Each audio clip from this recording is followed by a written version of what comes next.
What's going on, guys? It is the Air It Out podcast. We are back live right now. I'm so happy to be back with my guys. Darius, what's up, my man? Darius, what's going on? What's going on? Cam Newton for MVP. I know y'all saw those videos of him and N'Keal Harry throwing it around. You know, I'm just saying. You know what I mean? Watch out. What's going on, Avery Collis? How you feeling today, man? I'm good. I'm blessed, you know. Just trying to stay cool. Big trust, Mr. Darren Braxton. What's going on, Darren? Big trust, woo woo. You already know what it is. And that camp stuff I can't do. You might as well go back to Stidham season. Stay on the train you was at. Oh, we start early with the hate. We start early. See how this show gonna be. See how this episode gonna be. and I'm your humble host, Jerome Jones. Guys, we are back. We got a lot to talk about. There's some news in the NFL, man. You know how, when we get closer to the season, this is how it is, and that's what I love. I love when we get these new news and things like that. But we're gonna get into the biggest news of the week. Speaking of big contracts for Mr. Mahomes. I mean, my man just got a huge record-breaking deal. Oh my goodness. Wow. I want to know how you guys feel about this deal, and then how is it going to affect the other quarterbacks coming into this season and going into next season as well, because we got a few quarterbacks that's going to need some new deals. I'm going to start off with Avery on this one. How you feeling about this whole the $500 million man? $500 million. Insane. Yeah, it's crazy. I know we all here expected that he would break the bank. I wasn't expecting a 10-year contract. That's the thing that kind of really just blew me. I was like, oh snap! Like I was expecting about 40 mil, 45.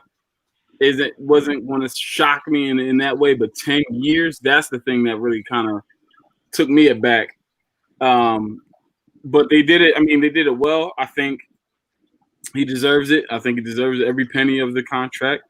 I think they were smart in how they structured the contract to where technically it's 10 years. It's 12 years, because he still has to finish out the 2 years of his current contract, and then those 10 years start.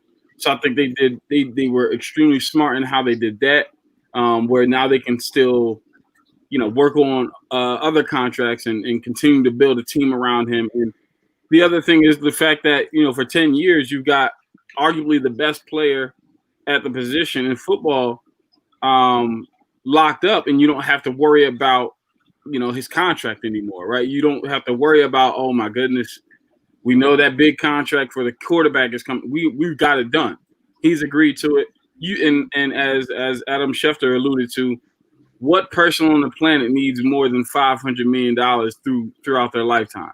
Like if he ever asked for a cent more, that right there is like, all right, bro. Like, what are you plotting? Like, are you trying to take over the world? Because that's the only thing that I can think of, man. Like, there's no way that you can justify asking for more than $45 million a year.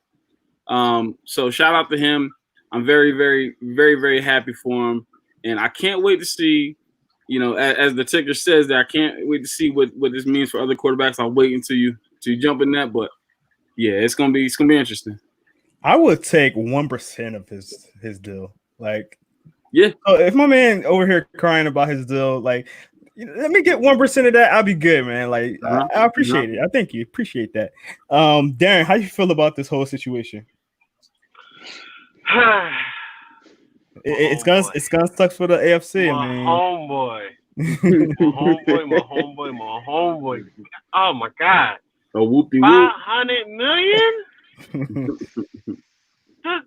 Just hearing that is ridiculous. Cause I hear crazy baseball contracts. He got the richest contract in sports history.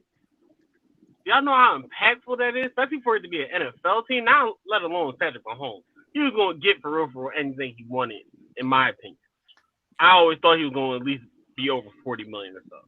But like Avery said, a 10-year contract, that's what probably got everyone like, wow. He's here to stay. No, he does not want to go anywhere. And the way that the deal is structured up, as long as he performs good and performs like we know he can, he's guaranteed basically all of that money. Because his contract is set up where if he is the starting quarterback on the 2021 roster, he's guaranteed to the 2023. That's ridiculous. That is ridiculous. But shout out to the Chiefs for even getting that done. I gotta give them that because that that is crazy right there. And then to have it basically a 12-year deal, that means he's not going nowhere. Now for the AFC, another quarterback, the AFC, it's gonna suck. We're gonna have hopefully another Tom Brady and Eli Manning, and well, whoever steps up to Patrick Mahomes between Deshaun Watson and my man, Big Trush, Lamar Jackson. But listen, Deshaun Watson, Lamar Jackson, Dak, those deals they're going to look a lot bigger now. I'll tell you that for sure. I don't know about Dak for so much, but Deshaun Watson and Lamar Jackson, when they get their deal done, it's going to be close. I don't know about 10 years, but 5 years, maybe almost 20, 50. Now, it was something that I heard about, and just kind of rumors floating out there. I'm not sure. I haven't seen it for officially, but they said that Patrick Mahomes have a opt out option where he can opt out anytime he wants. So if he's not pleased on how the franchise is going, he can opt out. Now that might just be a rumor. I don't know if that's true or I heard that, but that'd be great for Patrick. If that's true, then shout out to the Chiefs for that, because that's actually very, very dope. If they recognize, listen, we're going to sign you to this long-year deal, but if it in turn handicaps us in a way that we can't build a team around you, we don't want to keep you hostage because we know what type of player that. So shout out to them for that. That's kind of dope. If that's true, definitely. Yeah, it is true. Yep, that's definitely true. They been reporting on it all week. The way that he can opt out and it can be an amicable break. That's the best part about it. So it's not like the Chiefs will be screwed if he opts out. Patrick Mahomes will be screwed because we already know he's going to get another deal. And it's a everyone's win-win scenario for this contract. How you feeling about this, Darius, man? Patrick Mahomes, man. If you listen to this, let me just hold 10K. 10K, you got it. It's not going to hurt your pockets. You feel me? You just signed the richest contract in sports history. I believe Mike Trout and MLB had that. Bump 10K. Let me hold a clean mill, dog. $1 million. A mill won't hurt. A mill won't hurt. That's not going to hurt. You're not even going to know this is gone. That's chump change. But respect to Patrick Mahomes, man. Obviously, we know what he did in 2018, winning that MVP, throwing for 50 touchdowns, over 5,000 yards. Coming up a game short to the Super Bowl, then following that next year, taking his team to the Super Bowl, winning Super Bowl MVP, having a year where he almost won back-to-back MVP, so it wasn't for his knee injury. He deserves it. We all can agree that Patrick Mahomes deserves it. but we all can agree that we wasn't expecting for it to be that much. I remember when it broke, and I was looking at my phone. I was just like, nah, this has to be like a typo or something. Like maybe it's like they're missing something, but I think he deserves it. I love the opt out option for him because, like you said, at any point of time he can opt out, and he's gonna get paid no matter where he goes. Any team will love to have Patrick Mahomes on their roster. I mean, we could all agree. Any team, the Eagles, the Falcons, Patriots, Ravens, we would all want a Patrick Mahomes on our team right now. But for the rest of the quarterbacks, I mean, I don't see any other quarterback getting that type of deal, like that lucrative, like how Patrick Mahomes. I can see a quarterback making like that 40 mil a year. Maybe Lamar Jackson if he can obviously win a playoff game and take his team to the Super Bowl. Same for Watson, but to get that many years for that much, I don't really see it. And for Dak, it's like, all right, now he really like if he really wants a contract like that, he has to prove like he has to. Prove he's not gonna. There's no way he's getting a contract. Oh, he's like not. that. He's not. Jerry. I don't see Jerry Jones. He's gonna want what he asked for now. Now that he's seen what Mahomes got, he's gonna ask for what he asked for in his initial agreement. So absolutely. But one thing I would want to see is obviously the Chiefs and Patrick Mahomes have been in a negotiation process since the beginning of the offseason. So I would love to see the deals that they offer them before this big deal. Obviously, I learned from a long time ago, never accept the first deal. So I want to see what was that first offer they offered them before they was like, all right, you know what? 10 years, $450 million, here you go. So, but definitely shout out to Patrick Mahomes, well deserved. Definitely. Shout out to his agent as well. Yes. And he's not even. He's the real one. And he's not even 25. If I'm Dak Prescott, I'm firing mine. Hire his. Give me Patrick Mahomes' agent. Give me his agent. Sure enough. Give me that guy. It's the best part of this deal.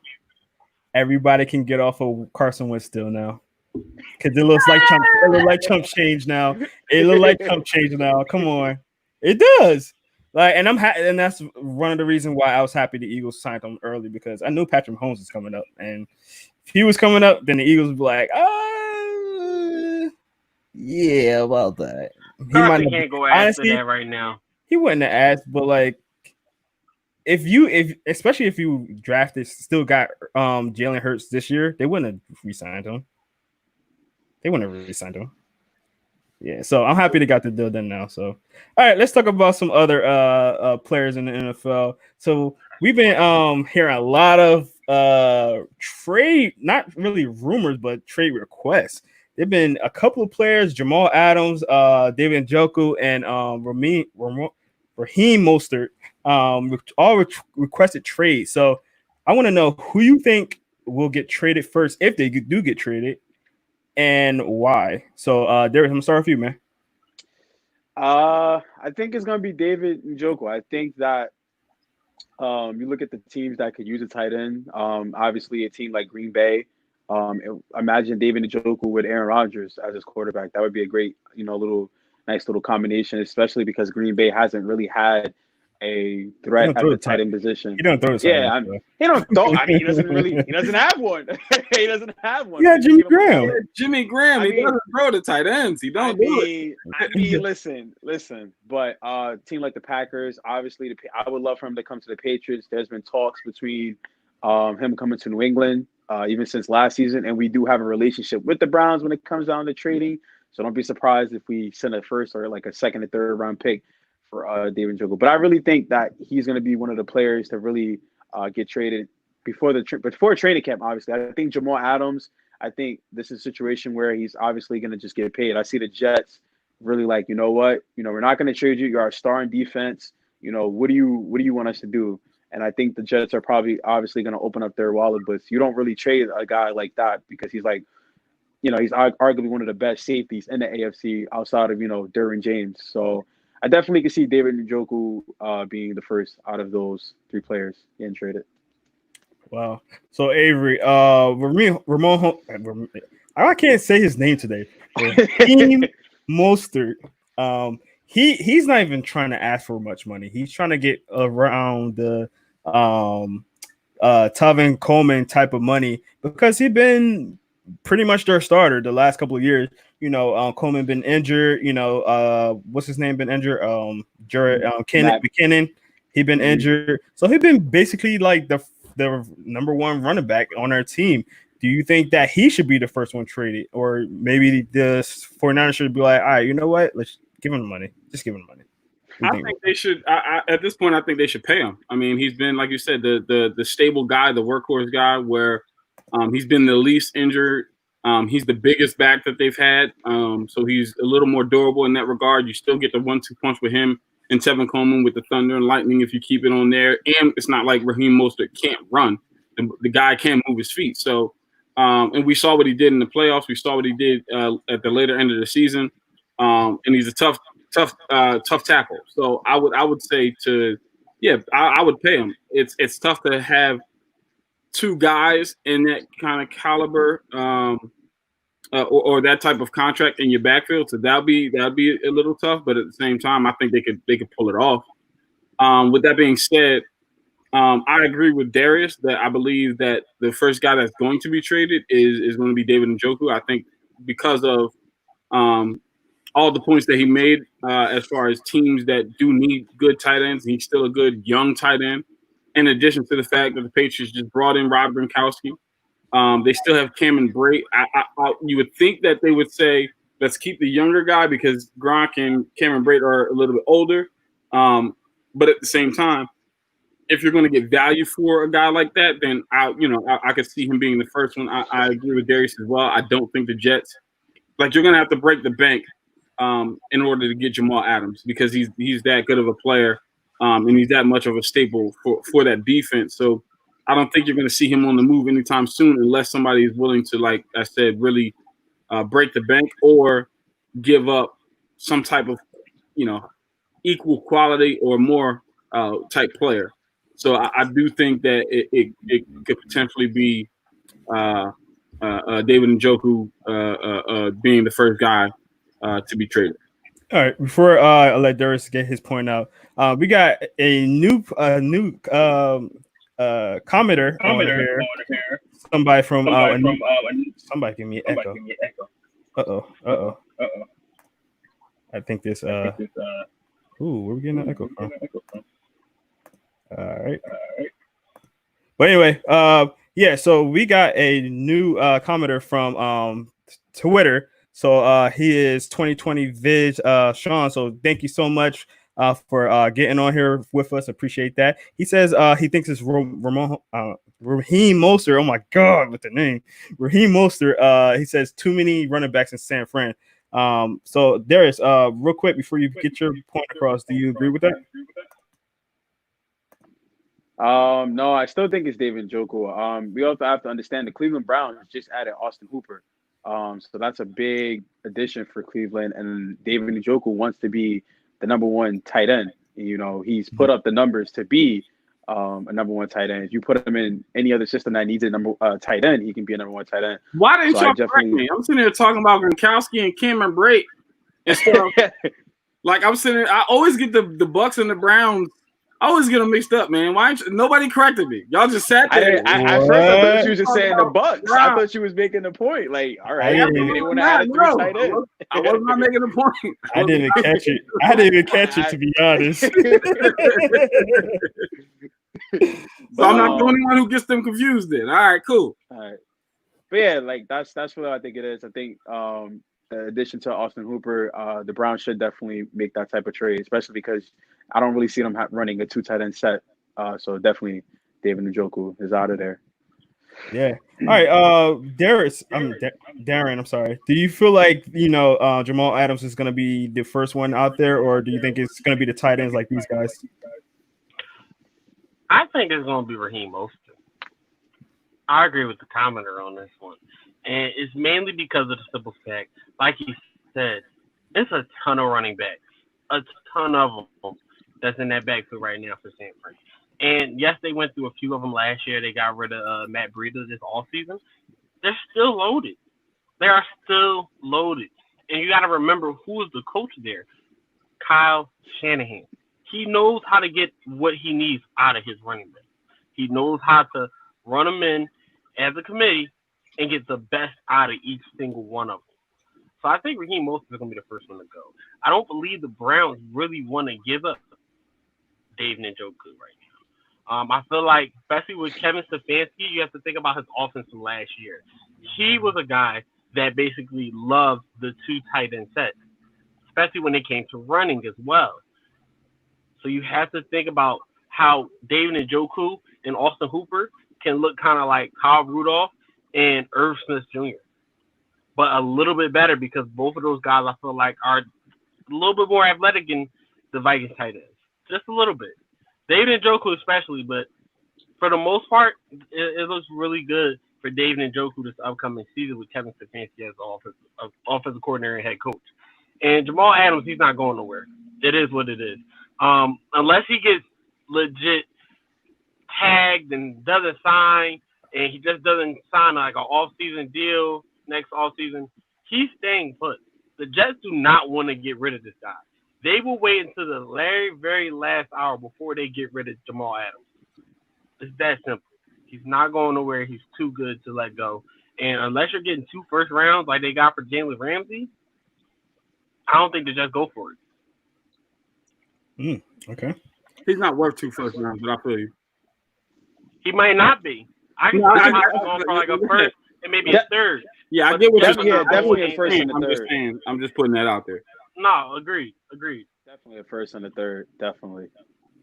Okay. All right. Well, we got one more topic going on, and it's the NFL. As you guys all know, the pandemic is killing us right now. We're getting more and more, the spikes is going up, and players, it's a bunch of college players are getting affected and stuff like that. So now the NFL is trying to have allow players to opt out, and players are going to opt out for their upcoming season. How do you guys feel about that? Allowing the players to opt out of the season, kind of like the NBA's allowing their players. I'm gonna start with you, Darren.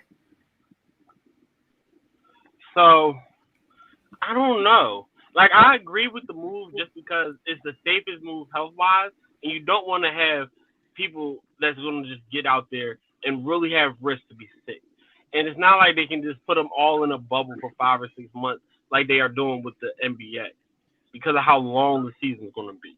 But I just don't like it as a fan. Like, I want to see my guys out there, especially after all this time of not having football and having to truly think, well, maybe there might not be football. There may be football. So I really, really would love to see everyone out. But I understand that's probably the best move they can make because it's the smartest move in terms of everyone's health and the concern that they're showing to everyone, basically, that they care about their players like the NBA do.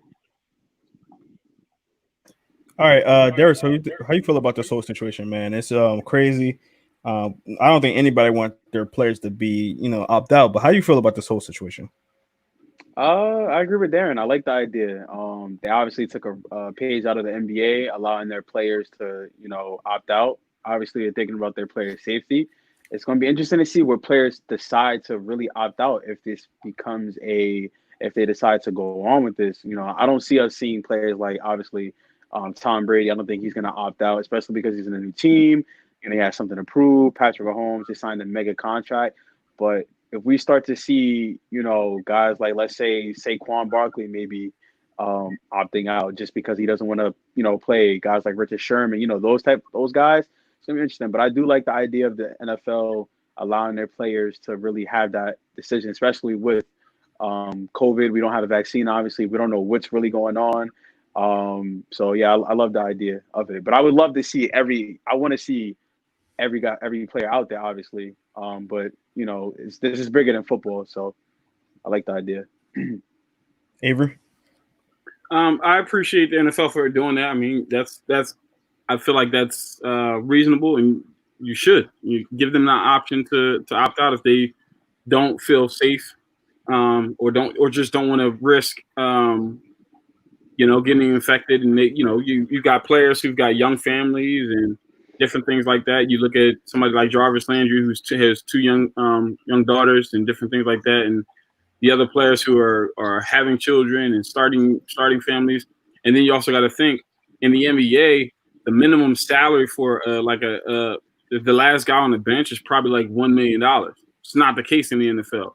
You got guys on the 52-man roster who are at the end of the bench who might be making $300,000 a year. They're not as insured and covered in different things like that as the starters are, right? And so I think you definitely have to give those players the option. To Darius's point, as far as like, if a Saquon or a Richard decides to opt out or different things like that, I think it's going to have an effect as well. But at the same time, because there's so many players, it's not like I said, the NBA or something like that. It might not. It might just give an opportunity for those guys that are at the end of the bench to come in and show, can you play in this league for real, for real? Because we all know how that goes is next man up, right? So they don't have 52 men just because. Right, you got to remember it's 11 offensive players, it's 11 defensive players, and then everybody who's backing those players up. It's a lot of NFL players to go around essentially, and so like it's tough. I mean, to me, some of it just doesn't make sense at all. The NFL just came out and stated that they're not going to allow players to do jersey swaps at the end of the game, and the players are upset about that because like, why are we playing the games in the first place then? If they're saying that you can't come within 6 feet after the game and you can't do jersey swaps, but we're allowed to play for 60 minutes and rub up against each other and tackle each other and push each other and do all these things. It doesn't. So to me, it's like when you do stuff like that, now it's like it makes you think like, yo, what is your true concern? It really isn't us. It's really the dollar. And so and to the NFL's, I guess to their in their defense, I should say, they're a business. They got to worry about their money. They got to worry about the income, and they've said they're worried about the employees as well. It's not just the income, but it's the employees that work in these stadiums, that work for the NFL and the NFL offices, that work for NFL films, that do all these different things. They're losing money if there is no NFL. So it's a hard. You're stuck in it's like a rock between a hard place because it's tough. It's tough. It's tough to make the call. I appreciate the NFL for trying to take the proper protocols and different things like that. Giving the players the chance, the option to opt out, telling them, listen, you can't swap jerseys, because they're saying if we're going to play, let's try to limit it as much contact as possible. So I get it, but at the same time, if I'm a player, it makes you think like, okay, what is the true purpose of this? Why are we playing in the first place then? So it'll be interesting to see how this plays out. Definitely. So I agree with you guys. I feel like it's the right thing to do, but man, the selfish me inside is like, as a fan, you're like, like this is tough, So I understand how everybody feels. But let's get into our last topic. Your favorite one. Here we go with hot take Thursday. Let's get the horn up in here. Let's get it. We're not gonna start with Mr. Hot Take. We're gonna start with Avery this time. How you feeling, man? What's your hot take? I'm feeling good. First, I have to recant a hot take. I said that I believe that Deshaun Watson was gonna get paid more than that got dispelled real fast. Don't think that's gonna happen. Don't think that's gonna happen anymore. Brian ain't doing that. Yeah, nah. I mean, he might get $45 million a year, but he's not getting 10 years. Like that's not happening. Nobody else is getting that that type of contract for a while. So gotta recant that one there. So my hot take for this one will be that I had two, but I'm gonna just give one. I'll save the second one for next week. So my hot take is that, let me see which one I'm gonna go with. TikTok. Okay. TikTok. All right. Yeah, I'm gonna go with this one. My hot take is that I agree with Darius. Cam Newton will win the NFL MVP.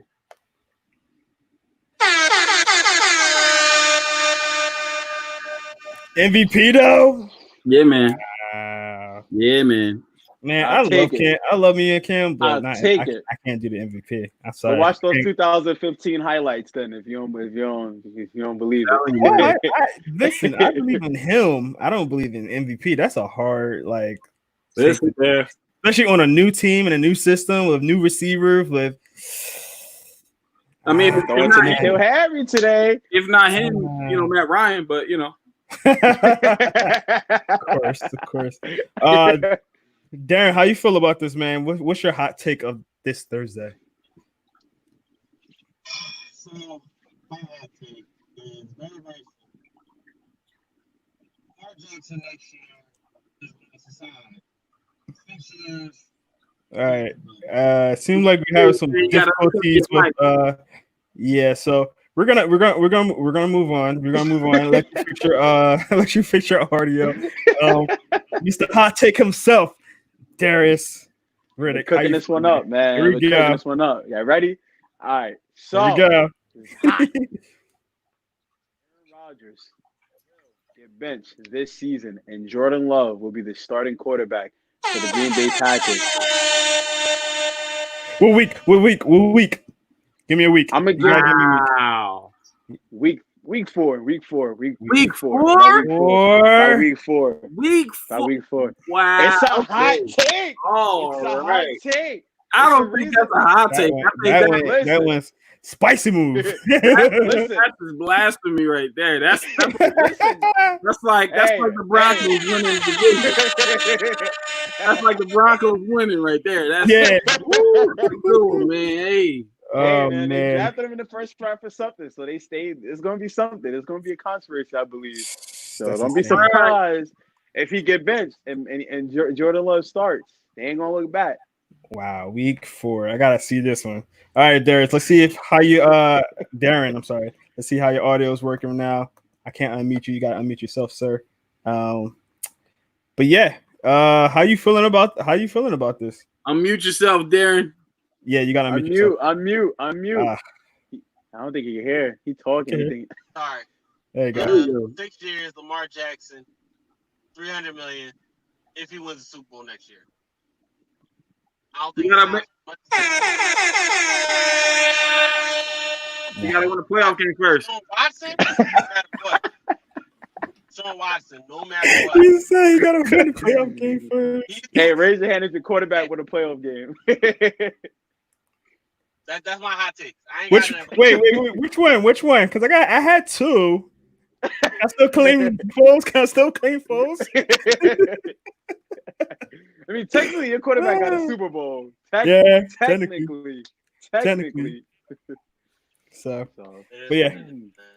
All right, cool. Well, thank you guys so much for checking us out on Air It Out Podcast. Make sure you check us out each week. We be on every Thursday, 6:00. So make sure you tune in, check us out. We love to have you guys on. We got plenty of guys in the chat room. We do appreciate each and every one of you guys. Make sure you share this with your friends. Make sure you invite your friends in so they can see check us out. Let us, rock with us, man. Rock with us. We love you guys, and we love all the comments and stuff like that. So make sure you always bring in your comments. So we are definitely grateful for this. So make sure you please check us out on InsideTheHashes.com where you find all our content. We got gaming, we got blogging, we got player interviews, we got fantasy football coming up next month. So these guys are all going to be in it. We're going to see who's going to rumble out and be at the top. These guys are lucky because I'm not in it this year. So they got lucked out. But you guys, I want to see how everything goes because, you got Darius is a new guy in there. Darren is a new guy in there. Avery's been in it each year, but he haven't done anything. So we'll see how it goes this year.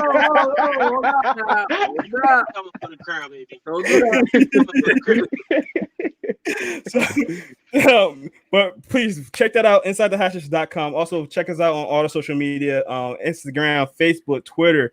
Twitter is Inside Hashes. Instagram and Facebook, it's Inside the Hashes. So make sure you check us out on each one of the platforms because we got different things on each one. Also, make sure you're checking out all our player interviews. We can interview a lot of players. Some of the players that we talk about today, we interview some of these guys like Jordan Love. So make sure you check us out, check all that out on Spotify, Apple Podcasts, and Google Podcasts. You can find all the player content on there, and it helps us out. It helps us grow on there. You don't have to subscribe to nothing. You don't have to pay for nothing. All you have to do is literally just listen. You don't have to do nothing else but listen, and it supports $3.99. So please make sure you do that. Also, guys, make sure you follow these guys on Twitter. I'm gonna go around the horn and let you guys say your Twitter handles. So let's go start with Darius _Darius62 on Twitter. All right. Then we got Darren Braxton. Is Yo Brax. Then we got Avery Collins. Just follow me on Instagram at Avery with 11 underscores. I don't get on Twitter. Thanks. 11 underscores. You heard them, 11 of them. So yeah, check these guys out, man. They're good guys. They talk some good stuff on their social media. So make sure you check that out also. So I'm your humble host, Jerome Jones. We got Darius Riddick, we got Darren Braxton, and we got Avery Collins. Thank you guys so much, and we see you guys next week. Matt Ryan for president. Cam Newton for